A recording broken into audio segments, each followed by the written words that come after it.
Hello student, आप सभी का हमारे YouTube channel pioneer Vinod education में वेलकम है। आज मैं आप लोग को 11वीं कक्षा का एजुकेशन का सजेशन बताने जा रहा हूं। एजुकेशन में 8 नंबर का 5 क्वेश्चन लिखने को आता है। शुरू में आपको मैं 3 क्वेश्चन बताऊंगा, वो तीनों क्वेश्चन एग्ज़ाम में ज़रूर आएगा। पहला क्वेश्चन आप लोग याद कीजिएगा स्वामी विवेकानंद पर। स्वामी विवेकानंद पर इस साल 2023 में एजुकेशन में ज़रूर आएगा और क्वेश्चन नंबर 9 में रहेगा। उसके बाद से क्वेश्चन नंबर 6 में आप किशोरावस्था याद कीजिएगा, वो भी क्या है आपको एग्ज़ाम में ज़रूर रहेगा। मानव विकास की 4 अवस्था है, बाल अवस्था, शैशवावस्था, किशोरावस्था और प्रौढ़ावस्था। ये चारों में से आपको ज़रूर एक अवस्था देता है।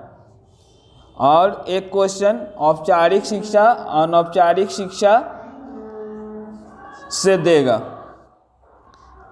तो ये तीनों क्वेश्चन आपको एग्जाम में ज़रूर आएगा। आप लोग का जो एजुकेशन में क्वेश्चन नंबर 3 में देता है 8 नंबर का 2 क्वेश्चन, तो उसमें पहला क्वेश्चन है औपचारिक शिक्षा के रूप में विद्यालय की भूमिका की चर्चा कीजिए। Discuss the role of school as a formal education. Second number question बहुत भी आई है, जनसंपर्क माध्यम किसे कहते हैं? जनसंपर्क माध्यम के रूप में दूरदर्शन के शैक्षिक योगदान का वर्णन कीजिए। What is mass media? Describe the educational contribution of television as mass media. Third question है निरौपचारिक शिक्षा से क्या समझते हो? निरौपचारिक शिक्षा की विशेषताएं क्या है? What do mean bye non formal education? Discuss the characteristics of non formal education. चौथा नंबर क्वेश्चन है शिक्षा के सामाजिक ध्येय या उद्देश्य का वर्णन कीजिए। Discuss the socialistic aim of education.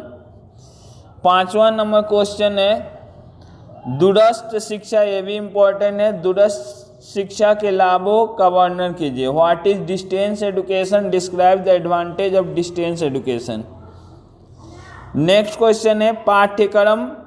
पाठ्यक्रम 2022 में आ गया, लेकिन करिकुलम क्या है आपके लिए? क्या है किसी भी समय इम्पोर्टेंट रहता है। तो इससे जो क्वेश्चन आ गया मैं वो क्वेश्चन नहीं लिया हूँ, दूसरा क्वेश्चन लिया हूँ। पाठ्यक्रम क्या है? पाठ्यक्रम निर्माण में शिक्षा कि किन किन आवश्यकताओं और क्षमताओं पर ध्यान दिया जाना चाहिए। What is curriculum? In curriculum which need and capacity of the child should be given importance. अगला है औपचारिक एंड अनौपचारिक शिक्षा में अंतर स्पष्ट कीजिए। Distinguish between formal education and non formal education.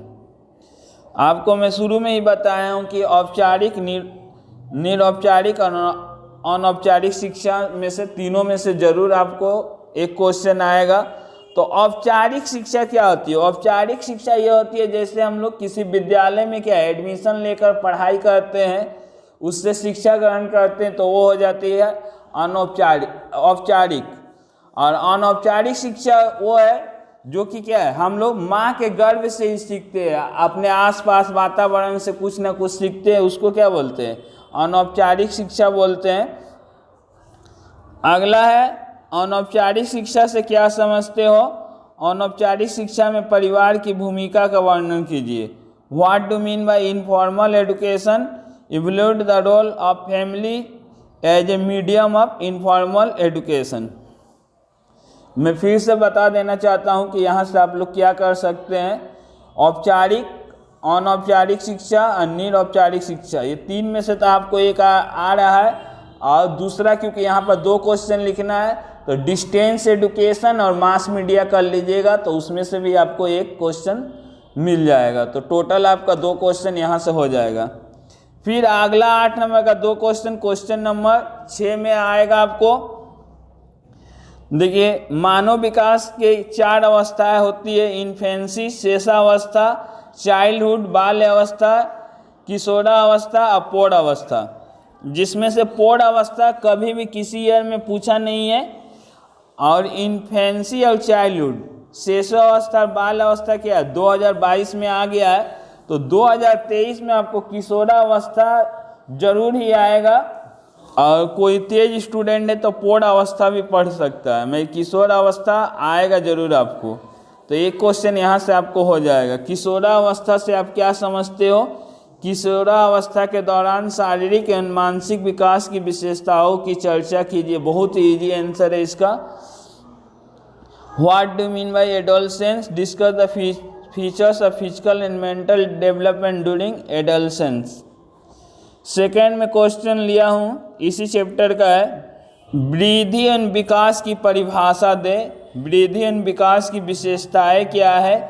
वृद्धि और विकास में क्या अंतर है? वृद्धि और विकास में क्या संबंध है? वृद्धि और विकास से जितना क्वेश्चन है मैं टोटल ले लिया हूँ। Define growth and development. What are the characteristics of growth and development? Distinguish between growth and development. Discuss the relation between growth and development. आप अंतर भी याद कर लीजिएगा तो उसी को क्या है विशेषता में भी लिख सकते हैं। एक साइड का क्या है लिखिएगा तो क्या हो जाएगा विशेषता हो जाएगा। अगला क्वेश्चन नंबर 3, ये भी आपके लिए बहुत इंपॉर्टेंट है। संवेदन क्या है? विभिन्न प्रकार के संवेदन क्या है? शिक्षा के क्षेत्र में संवेदन के महत्व की चर्चा कीजिए। संवेदन भी 2023 में आने का बहुत चांस है। संवेदन से जितना क्वेश्चन है इसी में से आएगा। What is sensation? What are the different type of sensation? Discuss the importance of sensation in the field of education. चौथा है परिपक्वता किसे कहते हैं? और परिपक्वता का विशेषता भी देख लीजिएगा आप लोग। सीखना तथा परिपक्वता के बीच में क्या अंतर है? What is maturation? What are the difference between learning and maturation. Next है पढ़ते क्या है? What is concept? शिक्षा के क्षेत्र में पढ़ते के महत्व का वर्णन कीजिए। Discuss the importance of concept in the field of education. अगला है प्रत्यक्षीकरण क्या है? शिक्षा के क्षेत्र में प्रत्यक्षीकरण के महत्व का उल्लेख कीजिए।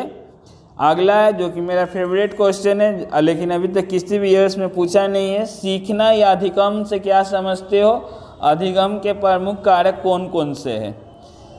ऊंचे लेवल पर ये क्वेश्चन बहुत बार पूछा गया है लेकिन 11 क्लास में अभी एक भी बार नहीं पूछा गया। What do mean by learning? What are the main factors of learning?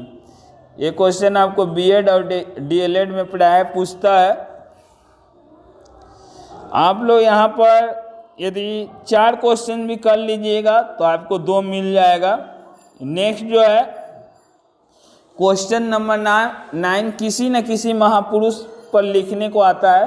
तो अभी तक प्रीवियस ईयर में आपको स्वामी विवेकानंद, राजा राम मोहन राय, विद्यासागर और रविन्द्रनाथ टैगोर, यही 4 ही पिछले 7-8 सालों में आया है, जिसमें से 2022 में आपको विद्यासागर और रविन्द्रनाथ टैगोर आ गया है। तो स्वामी विवेकानंद इस साल 2023 में आपको 100% ही आ रहा है और इसके साथ राजा राम मोहन राय भी आप कर सकते हैं। उसके बाद गांधी जी की बुनियादी शिक्षा। 3 क्वेश्चन जो करना चाहता है कर सकता है। स्वामी विवेकानंद आपको जरूर ही आएगा। यदि आप लोगों को ये वीडियो अच्छा लगे तो वीडियो को लाइक करें तथा अपने दोस्तों को भी शेयर करें तथा आपकी इच्छा हो तो चैनल को भी सब्सक्राइब करें।